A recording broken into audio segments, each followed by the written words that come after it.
जंगल में ससुराल। सब्जी वाली, ताजी ताजी सब्जी ले लो।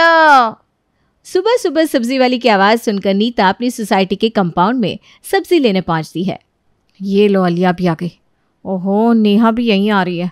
अगर मैं 10 मिनट लेट सब्जी लेने पहुंचूं तो ये 10 मिनट लेट आएगी।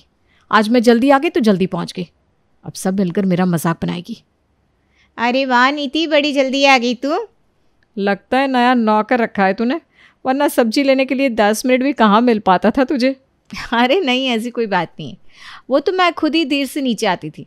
इतनी बड़ी सोसाइटी में एक अकेली मेरी प्यारी ही तो सब्जी बेचने आती है। सब्जी लेने सोसाइटी की औरतें उस पर ऐसे टूट पड़ती हैं मानो आज आखिरी बार सब्जी बिक रही हो। इसलिए मैं ज़रा आराम से आना पसंद करती हूँ। मुझसे ये भीड़ भाड़ में छीना झपटी नहीं की जाती। प्यारी, ज़रा टमाटर तोल दे और शिमला मिर्च भी। शिमला टमाटर? लगता है पास्ता बनने वाला है। अरे नहीं, मैं तो मिक्स वेज बना रही हूँ। मैदा मेरे घर में कोई खाता ही नहीं। वैसे तो व्हीट ग्रेन का भी पास्ता आता है, पर ज़रा महंगा आता है ना, भैया के बजट से बाहर हो जाएगा। अच्छा, आप लोगों ने मेरी ये ड्रेस नोटिस की या नहीं? मेरे हस्बैंड गए थे ना दुबई, वहीं से लेकर आए हैं, इम्पोर्टेड है। चोर बाजार से कपड़े लाती है और इम्पोर्टेड बता देती है। बढ़िया ही।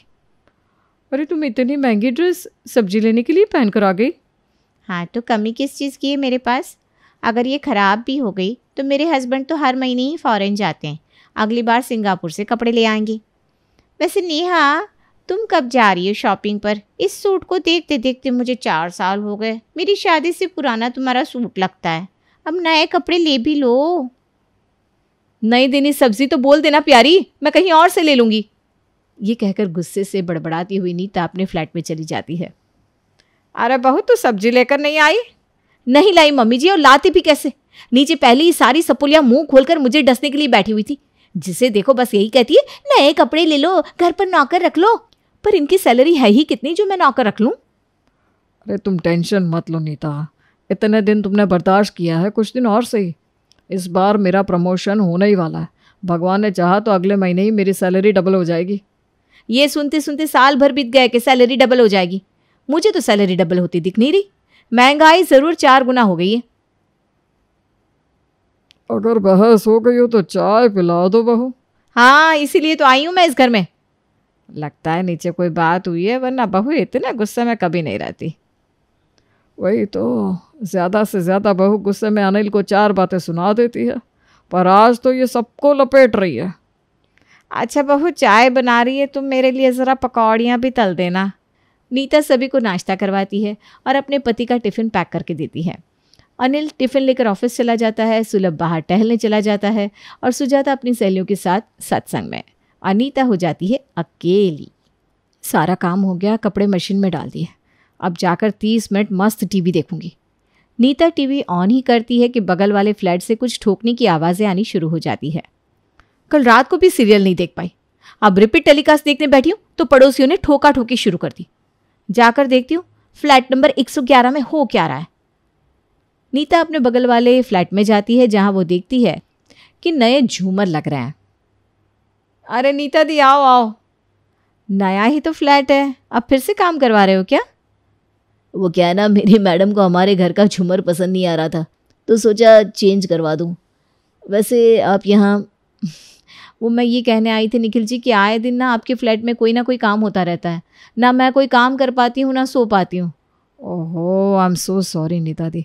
आप अपने फ्लैट में ना नॉइज़ कैंसलेशन वाले डोर और विंडो लगवा लीजिए, उससे ना बाहर की आवाज़ घर पर नहीं आएगी। जिसके पास जाओ बस पैसे की बातें करते रहते हैं।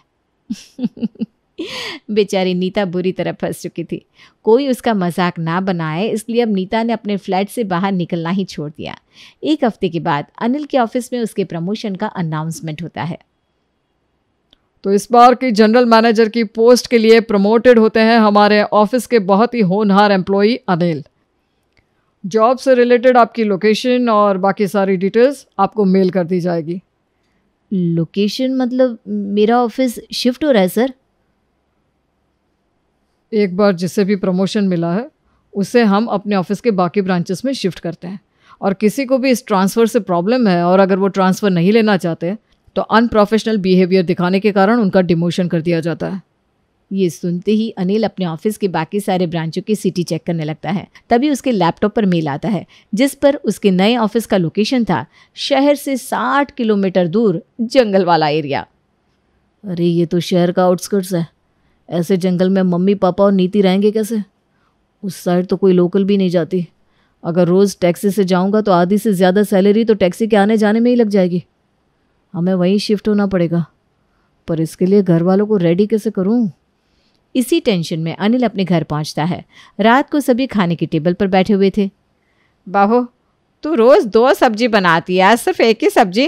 क्या करूं मम्मी जी, इस सोसाइटी के बच्चों ने तो दिमाग का भाजीपाला कर दिया है। हर 2 मिनट में आकर बेल बजा देते हैं।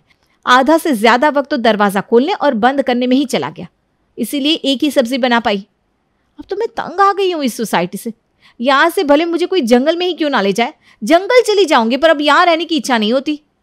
अरे वाह, यही सही मौका है। लोहा गर्म है, मार देता हूँ थोड़ा। मेरे पास एक गुड न्यूज़ है और एक बैड न्यूज़ भी है। बताओ पहले कौन सी सुनाऊँ? पहले बैड ही सुना दीजिए। तो बैड न्यूज़ यह है कि हमें इस घर को छोड़कर जंगल में शिफ्ट होना पड़ेगा, पर गुड न्यूज़ यह है कि मेरी प्रमोशन हो गई है। अच्छा, वो सब तो ठीक है, पर हमें जंगल में क्यों शिफ्ट होना पड़ेगा? तू हमें मारना चाहता है क्या? मेरा जो प्रमोशन हुआ है ना, वो इसी शर्त पर हुआ है पापा कि मुझे शहर से 60 किलोमीटर दूर ऑफिस ज्वाइन करना होगा, और अगर मैंने ये प्रमोशन नहीं लिया तो मेरी जो सैलरी है वो आधी हो जाएगी। अरे नहीं नहीं नहीं, प्रमोशन छोड़ने की कोई ज़रूरत नहीं है। जहाँ भी जाना पड़े मैं जाने को तैयार हूँ। मैं तो कहीं नहीं जाने वाली बेटा, मुझसे तो उम्मीद मत कर। तो फिर मैं वहाँ अकेला शिफ्ट हो जाता हूँ, यहाँ नीता आप दोनों का ख्याल रखने के लिए रह जाएगी। तो फिर आप वहाँ कैसे रहेंगे?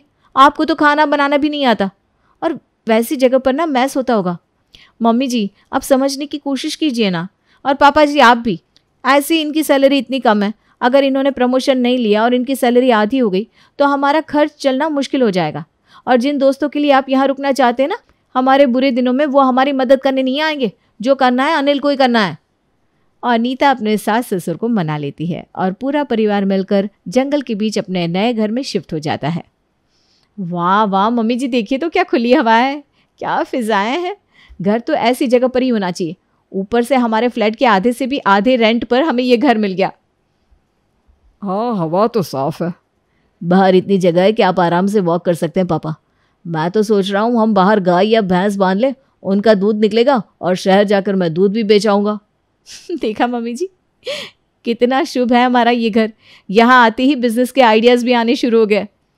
अरे बेटा, यहाँ किचन पूरी तरह एडजस्ट हुआ नहीं और तू दूध बेचने की बात कर रहा है। घर तो पूरी तरह एडजस्ट होने दे। आधा सामान तो अभी तक बाहर गाड़ी में ही पड़ा है।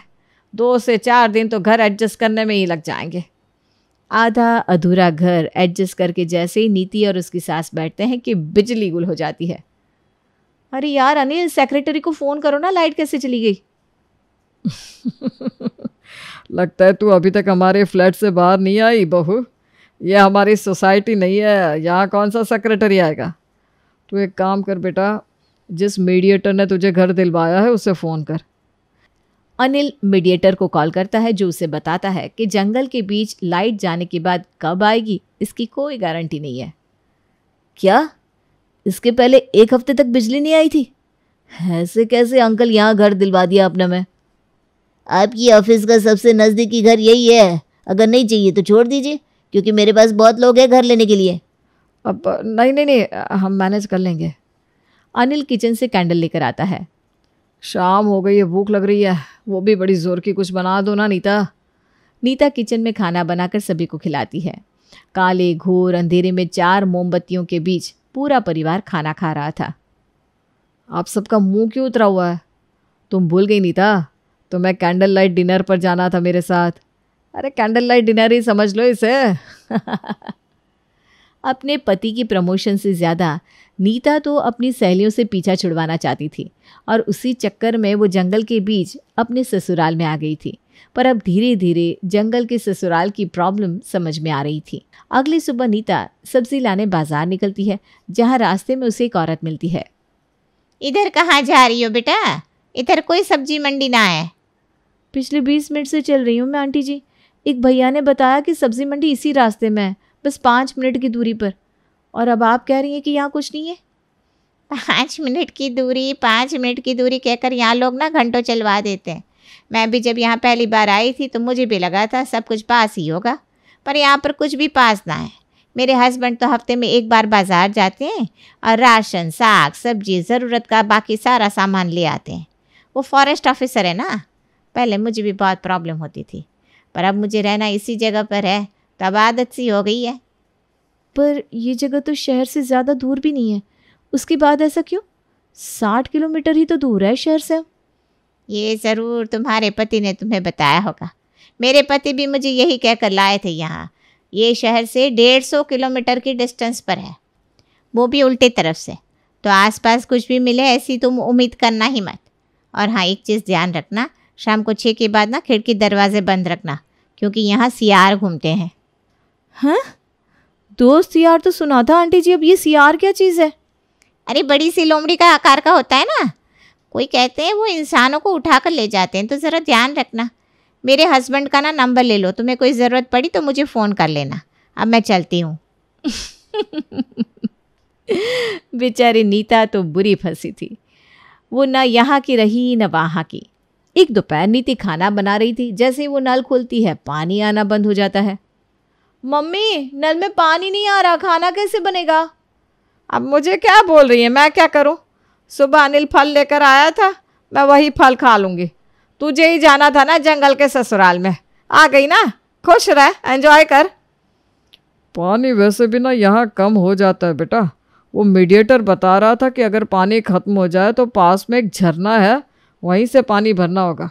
साफ़ पानी होता है, कोई दिक्कत नहीं है। ए जी, आप क्या कुछ भी बोल रहे हैं? झरने में पानी भरने गई और झरने में ही बह गई तो बहू कहाँ से लाएंगे हम? और ऐसे रास्ते में तो लूट खसोट भी बहुत होती है, किसी ने चैन वैन खींच लिया तो।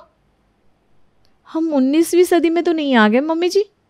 कहीं मैं कोई सपना तो नहीं देख रही हूँ? ये सब क्या हो रहा है मेरे साथ? रोना धोना था, पर रहना भी तो वहीं था, क्योंकि नीता के पास और कोई ऑप्शन नहीं था। एक शाम नीता को उसकी फ्रेंड नेहा का कॉल आता है। और कहाँ है तू आजकल? नीता, सुना है तूने कोई फार्म हाउस ले लिया है, क्या बात है भाई? हाँ हाँ, और नहीं तो क्या, कुछ 1.5 करोड़ के आसपास का पड़ा, पर मैंने बोला भाई लेना है तो ले लो, प्रॉपर्टी है, काम आएगी। और वैसे भी ना सोसाइटी के 2 BHK फ्लैट में तो मेरा दम घुटता था, सो हम यहाँ गए। वैसे आलिया को ना इस बारे में ज़रूर बताना, अगर उसे कोई फार्म हाउस लेना हो तो यहाँ आसपास में दिलवा दूँगी। ये तो बहुत सही है। वैसे मैंने तुझे ये बताने के लिए कॉल किया था कि कल हमारी सोसाइटी में प्रोग्राम होने वाला है, वहाँ सभी कपल डांस करेंगे, खाना पीना भी होगा। तेरे लिए पास रख लूँ क्या? मन तो बात कर रहा है, कितने दिनों से टेस्टी खाना नहीं खाया, ना पानी पूरी ना डोसा। पर यहाँ से वहाँ जाऊँगी और आते आते रात हो गई तो सियार मुझे ले जाएगा। अरे नहीं नहीं नेहा, तुम लोग एंजॉय करो, मुझे ना यहाँ बहुत काम है। वो इनका प्रमोशन हो गया है ना, तो इनके ऑफिस में इतनी सारी पार्टी होती है, उसी में चली जाती हूँ मैं। नीता नेहा से बात कर रही थी कि उसके फ़ोन का नेटवर्क चला जाता है। ये एक और मुसीबत है, ना बिजली रहती है ना पानी, ऊपर से ये फ़ोन का नेटवर्क। अब जब तक नेटवर्क आएगा तब तक फ़ोन ही डिस्चार्ज हो जाएगा। यह नीता और उसके सास ससुर परेशान थे, तो वहाँ अनिल की भी हालत कुछ अच्छी नहीं थी। एक हाथ में न्यूज़पेपर लिए खुद को हवा करता हुआ अनिल काम कर रहा था। अरे भाई, यहाँ कुछ देर में लाइट वाइट नहीं आती है क्या? मेरा तो लैपटॉप भी डिस्चार्ज हो जाएगा। नहीं सर, यहाँ लाइट नहीं आती है, और अगर लैपटॉप डिस्चार्ज हो जाए तो आप पेट्रोल पंप के पास चले जाइएगा, वहाँ चार्जिंग पॉइंट है, उसमें चार्ज कर लेते हैं हम तो। यही बस 12-15 किलोमीटर जाना होगा। अरे भाई, खाते पीते क्या हो तुम लोग? हमारी हालत देखिए सर, आपको लगता है कि हम यहाँ कुछ खा पा रहे होंगे? कुछ होता ही नहीं है खाने को। मैंने तो फल खाने की आदत लगा ली है और दूध पी लेता हूँ, बस हो गया। पहले मेरी वाइफ भी रहती थी मेरे साथ, पर 15 दिन से उसकी हालत टाइट हो गई और वो वापस लौट गई। बेचारी रोज़ मेरे लिए अच्छा खाना बनाती थी, पर यहाँ लाइट रहती नहीं थी ना, तो फ्रिज में सब कुछ ख़राब हो जाता था। हाथ से कपड़े धोना, ऊपर से यहाँ का मौसम, कभी भी बारिश शुरू हो जाती है। और जैसे ही सुशील ये कहता है, बारिश होना शुरू हो जाती है और 2 दिन तक रुकती ही नहीं। 2 दिन से अनिल अपने ऑफिस में फंसा हुआ है, हम भी बाहर नहीं निकल सकते। ये कहाँ फंस गए हम लोग। आज ही अनिल से कहकर वापस चलने को कह देता हूँ मैं। हाँ जी, 3 महीने तो निकाल लिए हमने यहाँ पर, अब 1 दिन और नहीं, यहाँ और रहना तो जीवन से हाथ धो बैठेंगे। इतनी बारिश है, ऊपर से जंगल के बीचों बीच है हम, कोई सांप वाप निकल आए तो डॉक्टर भी नहीं मिलेगा। मेरा तो बड़ा मन घबरा रहा है। यहाँ सुजाता और सुलभ अनिल से इस जॉब को छोड़ने की बात कहने की सोच रहे थे, तो वहाँ अनिल भी कुछ ऐसा ही सोच रहा था। तभी उसके फ़ोन पर उसके बॉस का कॉल आता है। वहाँ बहुत बारिश हो रही है, मुझे पता चला अनिल। एक्चुअली उस ब्रांच में ना ज़्यादातर लाइट और नेटवर्क की प्रॉब्लम रहती है, इसलिए हम वो ऑफिस बंद कर रहे हैं। उस ऑफिस के सारे एम्प्लॉई इसी ऑफिस में ट्रांसफ़र कर लिए जाएंगे। मतलब मैं सर, आप मेरा डिमोशन करवा दोगे? अरे ऐसा कैसे ब्रो, तुम खुद थोड़ी ना आ रहे हो, मैं तुम्हें यहाँ बुला रहा हूँ, गाड़ी भिजवा रहा हूँ मैं, अपने फैमिली के साथ वापस आ जाओ। हाँ, नीता राम राम करती वापस अपने बिल्डिंग में आ ही जाती है। पर अब नीता का मजाक नहीं बनने वाला था, क्योंकि उसके पास अपनी सहेलियों के सामने फेंकने के लिए बहुत सारा कंटेंट जो था